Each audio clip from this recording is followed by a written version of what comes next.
Okay, good morning, everyone. That is just so bad. We're going to have to try a little better.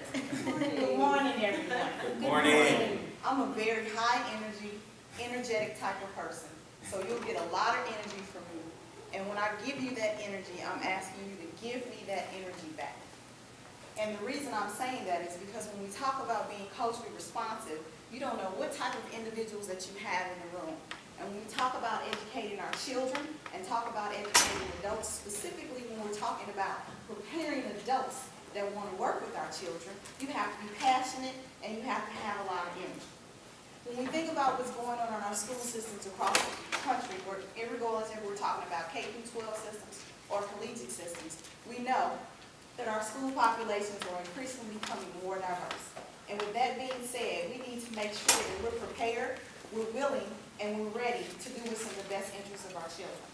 So this is my lovely face, and this is something that I do all the time. I try to set the tone and let people know who I am. I am so excited because this marks my 21st year. Yes, going into my 21st year of education. I am still excited as the first day that I went into the field. When I say I'm excited, I still do things when I first start teaching that I do with my college students because I want them to be inspired and motivated when they're working with our children. So I'm going to have you guys stand up and do something with me. This is something that I do still to this day. I'm going to stand up and we have this class motto and class poem. I'm going to ask you to say that with me, and we're going to do it together on a count of 3. And you'll see when we talk about being culturally responsive, this is why it sets the tone. On a count of 3, 1, 2, 3. This day has been given to me fresh and clear. I can either use it or throw it away. I promise that I will use this day to the fullest, realizing that it will never come back again. I realize this is my life to use or throw away. Are we motivated? Motivated. Okay, we're going to try that again. All right, here we go. Are we motivated? Motivated. Motivated. Downright motivated. Drive on, Dr. Smith. Drive on. Hey, excuses. Excuses are monuments of nothing that build bridges that lead to nowhere. And those who use these tools of incompetence are masters of nothing. Therefore, we do not use excuses. Task. Once the task has begun, never leave until it's done. Whether the task be great or small, do it right or not at all. BC. Now, if you come into a classroom and you have to say a model and a poem every day, and my college students, like I said, they're like, is this lady crazy? Does she actually want us to stand up? Do we actually have to do this? And I say, yes, you actually have to stand up. You actually have to do this because I want you to be ready. I want you to be willing. I want you to be energized because you don't know what impact you're going to have on the life of a child. So as I look at each one of you, when we engage and we talk about being culturally responsive, notice that there are only 2 black people in the room. Yes, there are only 2 black people in the room. And with that being said, when we talk about being culturally responsive, one of the taboos of this topic is race. Another taboo is sexual orientation, gender, socioeconomic status. I can go on and talk about all the isms that we have in this world. But as I stand before you, I can't say, oh my God, I'm the only little black girl in the room, and I have a lot of white people in the room, and only one person that looks like me. What am I going to do? How am I going to teach them? Unfortunately, we have a number of educators that go into our school systems because people don't look like them, don't speak like them, or don't come from the same environment that they come from. They're afraid. When you talk about being culturally responsive, you cannot be afraid with anybody that you're going to teach. You have to have a general understanding.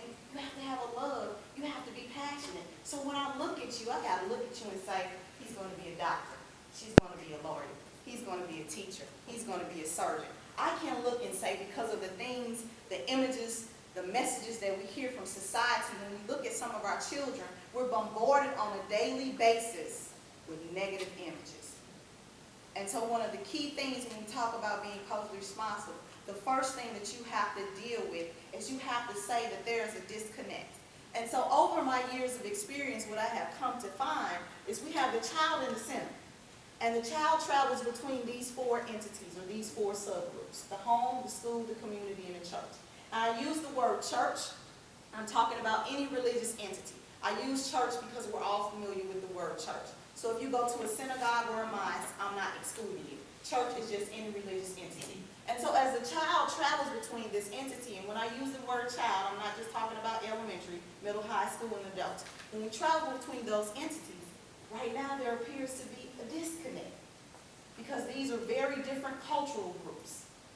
So what I do at home, I might not be able to do at school. When I go to school, the school might be looking at me and saying, well, why do you talk like that? And some teachers actually tell children that you don't need to speak like that. That's not good. Well, that's how the child talks at home. So now the child go home and say, well, the teacher told me I can't talk like this. If I'm going to use some slang. So I might come when I greet you and you just play along with the look, just go with the flow. I might say, what's up? How you doing? She might say, I don't understand that lingo. I might do the hand kind like that. Okay? That's how some people communicate. But what we have to be able to do with our children is don't tell them that that's wrong, because at home that's what they do. When they come to school, they say, that's good. That's how you talk at home. At school, we're going to practice a different form of English. It's called standard English. So instead of us doing the hand pound, we're going to say, good morning. How are you today? Hello. Because what we want to be able to do is bridge the disconnect. Because what happens is if our children are not able, I'm glad we have these tables set up, because each one of you are at an island. And that's your own cultural realm. And so it's good for you to be at your island, but we'll use the middle as mainstream culture. You have to be able to function and exist on your island, as well as be able to function and exist in mainstream culture. And what we see happening is that a number of our children, as well as their parents, they can't come to this island because they don't know how to exist on the island because of some of the things that are going on. So as they move between school, community, and church, like I said, there are different messages. And if we think about, I'll paint the vivid picture for us. We're going to go some years back, and let's think about Leave It to Beaver. Leave It to Beaver. That was just beautiful. That was awesome. Every family wanted to be like the Cleavers. Every family, across all racial lines. That was the American dream. But who would have thought in 2012, today, that we would be teaching character ed in our school? I want us to really just take a moment and think about that. When we talk about being culturally responsive, what's respectful to me might not be respectful to you. So we can't make assumptions. Again, when we talk about, I want to paint a vivid picture of the disconnect. Because I actually should have had a jagged line. That line is connected. But we want to make it a connection because there is no connection.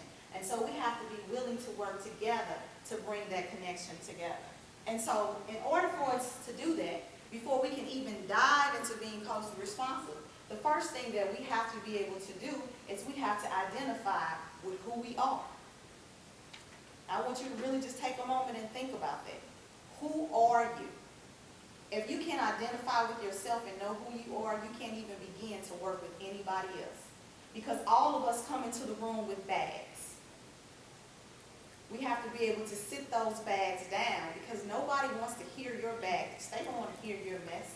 Your husband might have made you mad last night. Your wife might have made you mad last night. Or you just woke up with a real ugly, stinky attitude. Well, when you walk into the schoolhouse doors, the children really do not care. They just don't. That's true. They want to see your smiling face. They want you to come in and say, good morning, how are you today? They don't want you to come in and say, good morning, how are you today? Because if you start teaching like this, and if I start presenting to you like this, you're going to be like, ooh, this lady is big, she's tough, she's not exciting. So you have to have a welcoming attitude. You have to be energetic. Identify with who you are. And I'm saying that because we all have biases that we bring to the table in those bags. All of us have biases. So when we look at some individuals, I want us to remember what the media bombards us with on a daily basis. Let's use gender as an example. With all the women in the room, we have all different hair colors, they're all different lengths, and we are all different sizes. But if we listen to the media, all of us should be a size 0. Everybody should be a size 0. And so what we find ourselves doing, again, when we talk about this disconnect, We have to really start looking at little girls and telling them, you are beautiful, you are awesome, just the way you are. Because again, we're bombarded with all of this on a daily basis. So first you have to take a look at yourself. If this is a mirror, you look in the mirror and you say to yourself, I am somebody, I am great, I am excellent. I am going into this classroom and I am going to teach to the best of my ability. Now you might say, I don't know about that, Dr. Smith, because when I go in that classroom, whoop, it's a lot going on. If you don't know yourself, you can't begin to know your children, first and foremost. It's not going to work any other way. You've got to know yourself. You've got to feel comfortable with yourself. Before we can even get to the pedagogy and teaching, you got to know who you are. Then once you get that comfort and once you know who you are, then you can go in and you can start teaching. You can gain and command your classroom, and your children will follow. But you've got to start with yourself. It's so, so important. And after we do that, we look at these three key elements when we talk about being culturally responsive. Culture, pedagogy, and then exactly what is being culturally responsive. So let's take a look at what culture is. Culture is the shared perceptions of a group's values, expectations, and norms. It reflects the way people give priorities to goals, how they behave in different situations, and how they cope with their world and with one another. People experience their social environment through their culture. Culture is transmitted from generation to generation. Notice the key word, it said people experience culture through their world. So your island, that's your world. I want you to really understand that. And remember, we're using the middle here as mainstream culture.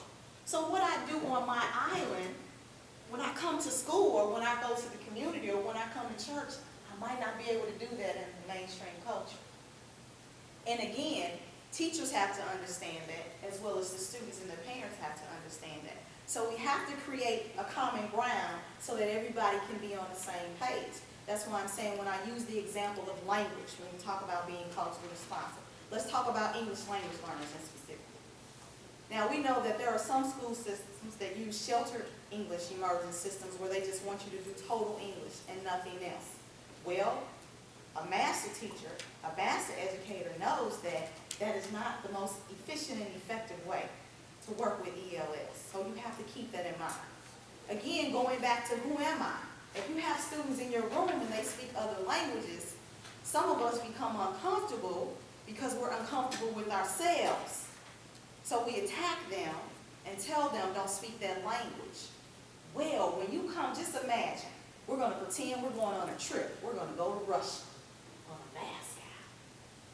We go there and they tell all of us we can no longer speak English, period, point blank. If you could see your faces, you would understand. So just imagine if we're just taking a trip and we're going to Russia and they tell us we can't speak English. But if we have children that come into our classrooms that come from another country and we tell them they can't speak their language, how do you think that makes them feel? They just don't have to learn English, they have to learn academic English as well. So it's like a double-edged sword. So we really have to think about what we're doing in our classrooms in order for us to be effective and efficient when we're working with our children.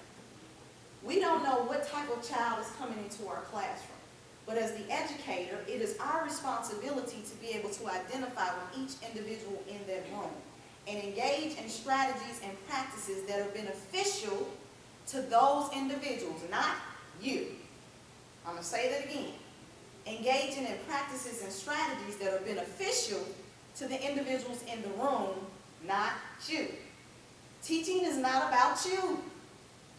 And sometimes we're on our big body horse and we think we're all great and excellent and it's about you.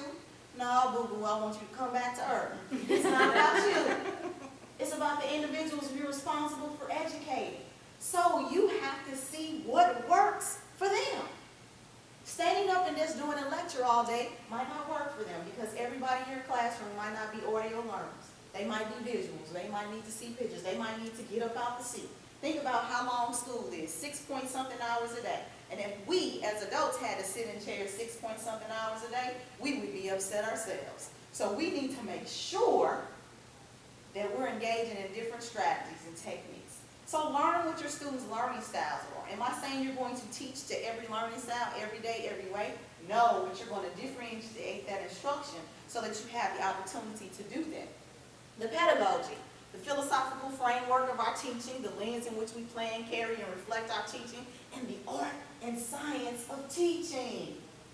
Everybody cannot teach. I know it's some of us who really think we're good at it, but the fact of the matter is, this is an art form, and you have to realize that. I'm going to put one of my colleagues on the spot here, so just be ready, Dr. Bohannon. Dr. Bohannon is exceptional. If you have to write a paper, you need to make sure you let Dr. Bohannon look at it, because he's going to make sure it is superb, it is excellent. You dotted every I, you crossed every T, you have your periods, your commas, everything where it needs to be, because he is serious about writing. That is great, because we have a number of individuals that don't do well with writing. So he knows that writing is an art and a science, and he takes that serious. So we as educators need to really finally realize that this is a craft. This is not just something, we didn't just wake up and decide today we were going to be professors or be teachers. You made a conscious effort, you did the necessary work to be the best that you can possibly be. So don't allow people to tell us that what we're doing doesn't matter. It is an art, it is a science. Everybody can come in and do what we do and be great at it. And finally, what is culturally responsive teaching?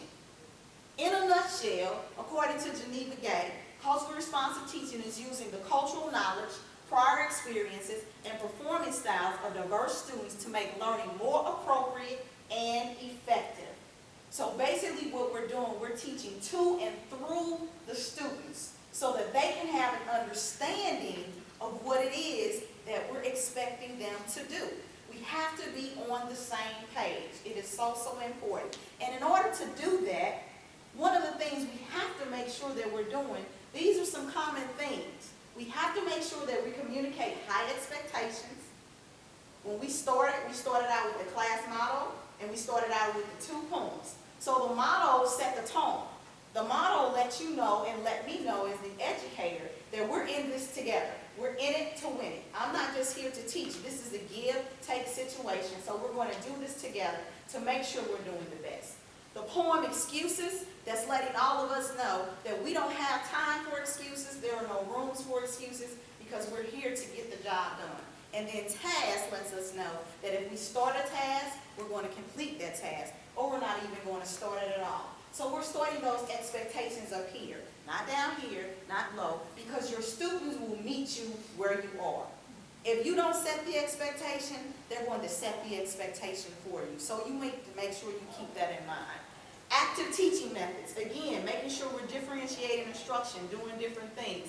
Teacher as facilitator. You're facilitating. You're not always in front of the classroom. Allow the children to take over and command those lessons. Inclusion of culturally and linguistically diverse students. Like I said, a great way to incorporate ELLs is have them come up and teach their language to you. My nephew, he's infused. He's just obsessed with Japanese culture. He teaches I'm serious, he teaches himself how to speak it, how to write it, and his teacher capitalizes off that talent. So what the teacher allows him to do is 10 minutes a day, he allows my nephew to teach them how to write different letters and words and say different things. And he's not Japanese, but he loves Japanese. Culturally sensitivity, being sensitive to the needs of each individual in your classroom, reshaping the curriculum. Remember, the curriculum is just a book, just a piece of paper. It has words and paragraphs in it, but it's not everything in stone. You have to make sure that you incorporate your children into that curriculum. So if they're not in that book, you need to put them in that book. Student-controlled classroom discourse and small group instruction and academically related discourse is important by far. If you engage in strategies and techniques that are beneficial to your students, that are beneficial to their needs, you're engaging in culturally responsive teaching. If you know who you are and you're comfortable with yourselves and you don't have any problem working with anybody, you're being culturally responsive and you're engaging in culturally responsive practice. Again, being culturally responsive is simply meeting the needs of the diverse learners that we work with on a daily basis. We're not engaging in one strategy or one specific strategy. we're engaging in strategies and techniques that are beneficial to their needs. That's my time. I can go on and on. This is actually an 8-hour presentation that I do. So I have packets for the individuals that just came, but I'm going to bring my other 2 colleagues up, and thank you very much.